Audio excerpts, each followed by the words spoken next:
आपने क्या क्या पढ़ा और कहाँ पढ़ा? BS इंजीनियरिंग की है from NAD engineering college Karachi से। लेकिन इंजीनियरिंग प्रैक्टिस नहीं की? नहीं, जब मैं सिर्फ 19.5 साल का था तो मैं एज ए काम शुरू कर दिया था 3rd ईयर इंजीनियरिंग में, क्योंकि वालिद की वफ़ात के बाद मुझे ज़रूरत पड़ गई थी कि मैं काम करूं, क्योंकि फिर सौतेले भाइयों ने सारे अकाउंट फ्रीज़ कर दिए थे, ज़मीनें पर कब्ज़ा कर लिया था। फिर मुझे कोई जो कनेक्शन था तो मैं वहाँ पर सदुद्दीन गांची अपना होटल बनाए थे, गांची नॉट ये, तो वो अपना होटल शेरेटन बना रहे थे, तो पैलेस होटल गिर रहा था, तो फिर मैं उसमें गया और फिर उधर से मैं कुवैतियों ने मुझे देखा, मेरी मेहनत को देखा और मुझे पेरिस और कुवैत ले गए।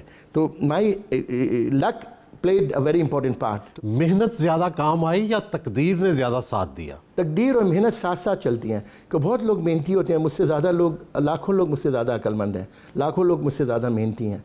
मेरी दानिश में तकदीर plays a very important role. अगर मैं उस रात को वहाँ पर नहीं होता और फैसल अब्दुल मोहसिन खतरच था, मुझे नहीं देखते, ये कुवैती उन्हें क्या देखा आपने? भाई मैं नीले पीले कपड़े बहुत हरे, मुझे शौक है, कलरफुल आदमी हूँ, तो मैं भी उस ज़माने में कंस्ट्रक्शन करा रहा था शेरेटन की, तो ऊपर है ना एक बहुत बड़ा स्लैब बनता है जो इसमें बहुत ज़्यादा कंक्रीट जाती है, जो मैकेनिकल स्लैब जिसको बोलते हैं, तो मैं उस पर होता था, तो वो आदमी देख रहा था मुझे ऊपर से, कुवैती, बाय चांस वो आए हुए थे, वो मालिक थे, उन्होंने ही पैसा दिया था।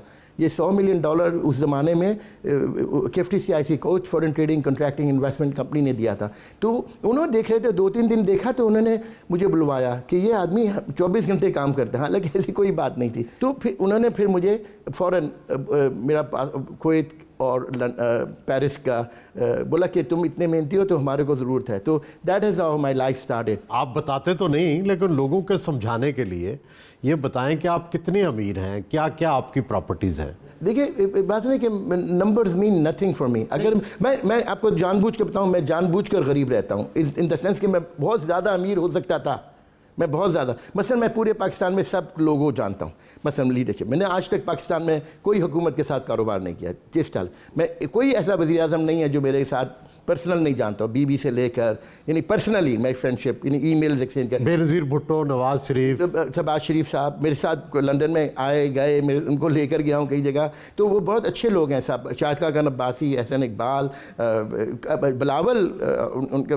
बेनज़ीर ने एक दिन उनको मुझे बोला, तो they all know me also. But Asif Zardari. आप पाकिस्तान में भी तो बिजनेस करते हैं। बात यह कि मैंने बड़े प्राइवेट तौर पर किया है, गवर्नमेंट के साथ कमी नहीं किया। और क्या क्या है आपका? पेपर मिल लगाई है, 100 टन कैपेसिटी की थी, फिर वो बिकॉज ऑफ सडन डाउनटर्न बंद कर दी, अब दोबारा उसको रीस्टार्ट कर रहा हूँ। और दुनिया में आपके कारोबार कहाँ कहाँ हैं? देखिए, शुरू से ही मुझे शौक था कि मैं इन्वेस्ट करूँ, अभी भी मैं पाकिस्तान में इन्वेस्टमेंट करता हूँ एवरी मंथ। मुझे पता चला है कि आप पाकिस्तान में जो कुछ कमाते हैं वहीं रखते हैं, उसको यहाँ नहीं लाते, हालांकि आप यहाँ रहते हैं। वही रखते हैं, भी आज तक एक पैसा भी बाहर नहीं निकाला, और ज़्यादा कर रहा हूँ उसको। यहाँ से भेजते हैं, वहाँ से नहीं मंगवाते। और 300 लोग के करीब के मैं जिम्मेदारी मेरी, मेरे ख्याल में that is my due to Pakistan. देखिए, ज़बानी जमा खर्च से कोई फ़ायदा नहीं होता, you have to really do. I have a small program, फिर कोई कंप्यूटर सेंटर, लोगों को आप सपोर्ट करते हैं? नहीं, एम्प्लॉयमेंट है, सपोर्ट को कहना गलत लब है, खुद अपने आप को सपोर्ट करते हैं। फ्रांस में भी आपका बहुत बड़ा होटल है? जी, मेरे वो कुवैतियों के साथ मेरा अपना नहीं है, लेकिन वो सबसे बड़ा होटल है फ्रांस का, 7 स्टार है। अच्छा। तो शांज़-एलिज़े पर है। तो वो है, उसके बाद एवेन्यू माउंटेन पर कई प्रॉपर्टीज़ हैं। तो लेकिन अनफॉर्चुनेटली मेरी दानिश में these figures, if you really don't implement something, तो मैंने पाकिस्तान में कंप्यूटर सेंटर्स खोले हैं। मेरी दानिश में सबसे बड़ा प्रॉब्लम पाकिस्तान का जो है वो कोई भी नहीं है। सबसे बड़ी रिसोर्स पाकिस्तान की मुझ जैसे इकबाल लतीफ़ हैं जो अंडर यूटिलाइज और अनसीन रह जाते हैं। मैं चाहता हूँ और मेरी पूरी हिम्मत ये है कि मैं कम से कम 50 और इकबाल लतीफ़ अपने जैसे पैदा कर लूँ जो इल्म और के तालिब हों, मोहब्बत के तालिब हों। तो क्या कामयाब होने के लिए आशिक मिजाज होना भी ज़रूरी है? ज़रूरी है बहुत। देखिए, खुले दिमाग की जो सोच है ना, वो बहुत इंपॉर्टेंट है लाइफ में। आप है ना तंग नज़री के साथ और मोहब्बत, अपने मुल्क के साथ एहतराम, अपने मुल्क के साथ इज़्ज़त, अपने मुल्क को हमेशा बेइज्जत देखना। जो अपने मुल्क की और माँ की और कौम की इज़्ज़त नहीं करेगा वो कभी अपने घर की इज़्ज़त नहीं करेगा। जो अपने मुल्क को चोर कहेगा वो अपने फिर खुद चोर होता है।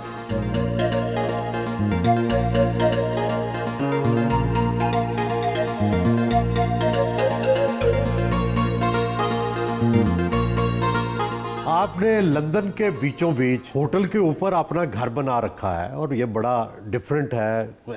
आप यहाँ क्रिकेट भी खेलते हैं, घर के अंदर ये सारे निशान हैं गेंदों के, और ये लॉबी से ज़्यादा एक प्लेग्राउंड लगता है। आप ये आइडिया कैसे आया? घर जो होता है ना वो लोगों के लिए नहीं बनाया जाता।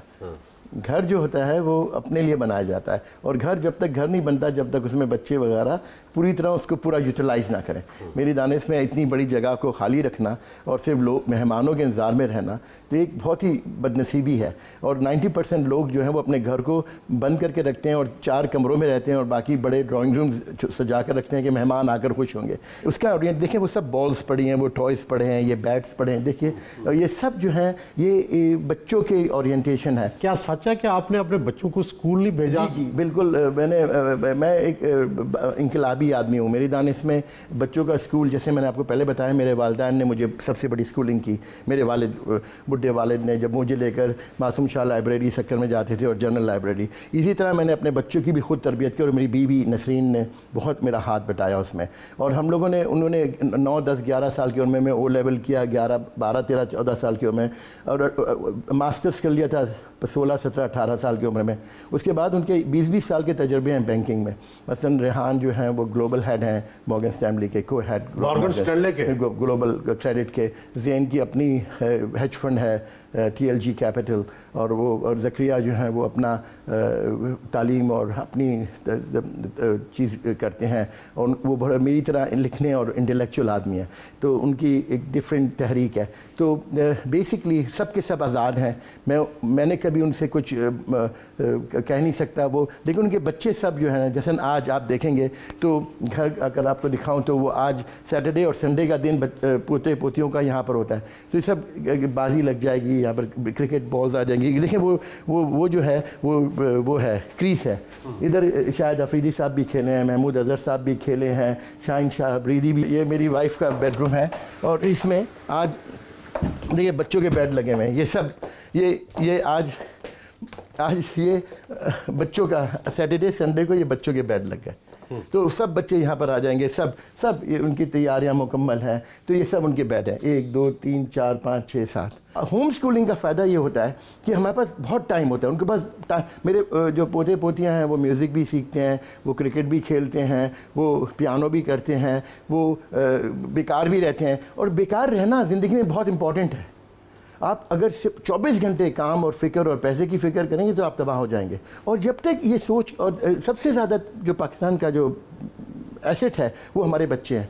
40-50 मिलियन बच्चों को अगर हम तरबियत दे दें और वोकेशनल ट्रेनिंग करा दें और बच्चों की तरबियत कर दें, तो मैं बताता हूँ पाकिस्तान से ज़्यादा अमीर मुल्क कोई नहीं होगा।